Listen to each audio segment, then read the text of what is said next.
All right, what is going on, guys? So we are in what I consider to be the off season.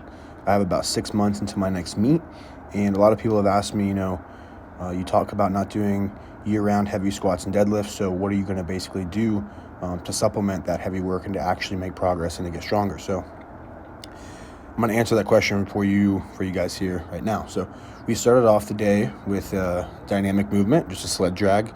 I did already get a bit warmed up, just sort of walking around the gym, stretching out, some leg swings, but I did 2 rounds of these sled drags with 400 pounds, and I sped the video up just so it wouldn't be so boring, but basically just one continuous minute of movement. I do have to turn around. We are training here at TSS, Texas Strength Systems in San Antonio, so there's a very long turf. It's probably 80 to 100 feet long. It's very long, which is very good, but I did have to turn around that one time, and on the second round, I actually had to turn around twice to get back. But moving on from that, I already got the heart rate up, got the blood flowing, warmed up, feeling good. Straight into these leg presses. These are supposed to be paused. I wasn't doing the best job of actually pausing just for a long time. I am coming to a motionless point, but I'm just not spending a lot of time there, so it doesn't look super long with the pauses, but the reps were fairly high. I was supposed to do 2 sets of 15, and that was followed by a plus set. With this workout here, I did not record everything. Like, I only recorded 1 set of the sled drags, 2 sets of the leg press, 2 out of 3. I think towards the end here, I did pretty much record like every set of calf raises I did, because that's very important. The calf gains are extremely important. But overall, today was a great day. Nothing super heavy, and we do some squatting towards the end here.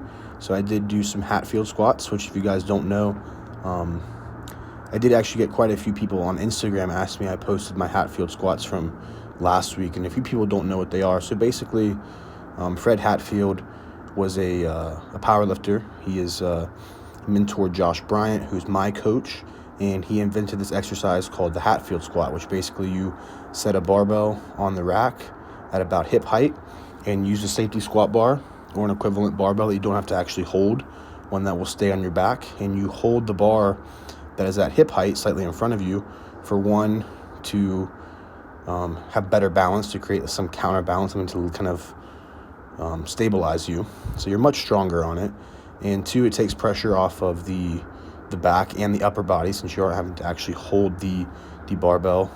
Even in a standard SSB squat, the upper body, the lats, the brace are very involved, and just the fact that you can take your hands off the bar and hold onto something, it for me at least, it's very, very quad dominant in the exercise. Very upright position.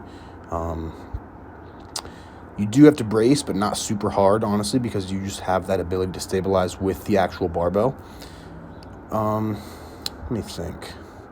Besides that, I would just say, if you are going to try out the exercise, try not to let your ego get too involved. You don't want to just be moving crazy weights. I've seen some crazy sets of Hatfield squats, and at the time when I was squatting less than 600 pounds, I did 600 pounds for a set of 6. So obviously you can definitely inflate the numbers you're using, but I think the way we're using it as an actual training tool and as a way to kind of go a little bit easier on certain parts of the body while still training the legs very hard, I think will pay off in the long run. So moving on, I did some leg extensions, and some people might think this is a little bit extreme with the leg extensions. We did 50 reps, 40 reps, 30 reps, and 20 reps. Only 90 pounds though, so not very heavy, just trying to get lots of volume in here. And these honestly do make my quads feel really good. I have a tendency to, I think when I'm pushing really heavy squats and deadlifts, it's not really IT band, it's more in the actual quad, but on the outer, I guess the vastus lateralis, I will start to get some like sensitivity and just kind of tweakiness. And I have actually torn that muscle before a few years ago, two and a half years ago or so, squatting. I actually did tear that muscle mid-rep. So that's something that I think these help with a lot, just pumping a lot of blood through there, and again, not loading it super heavy. So that's one thing that I'm a little bit hesitant with the leg press, is to go super heavy.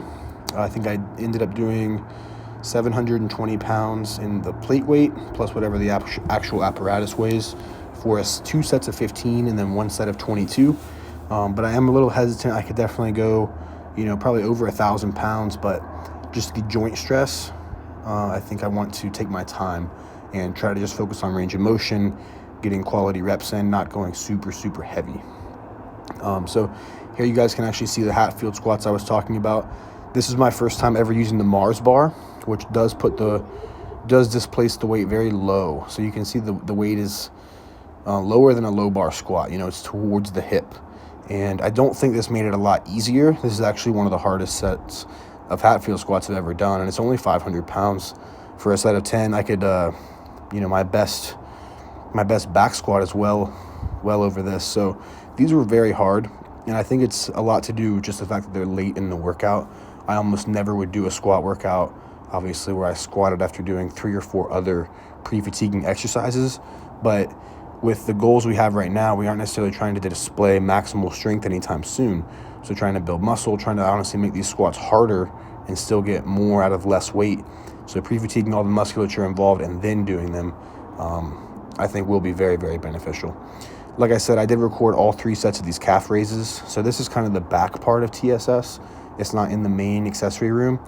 So after you walk out into the powerlifting room, you go outside into the back, and there's another room with a few more accessories, basically machines. And it's really cool.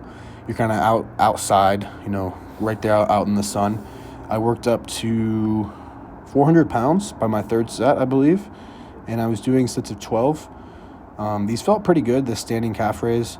I have a leg press calf raise later in the week, so I decided to, instead of doing that twice, to actually use the standing calf raise for a slightly different stimulus. And you can see towards the end of these sets here, I was getting very, very tired. My legs are shaking. It's been a long day.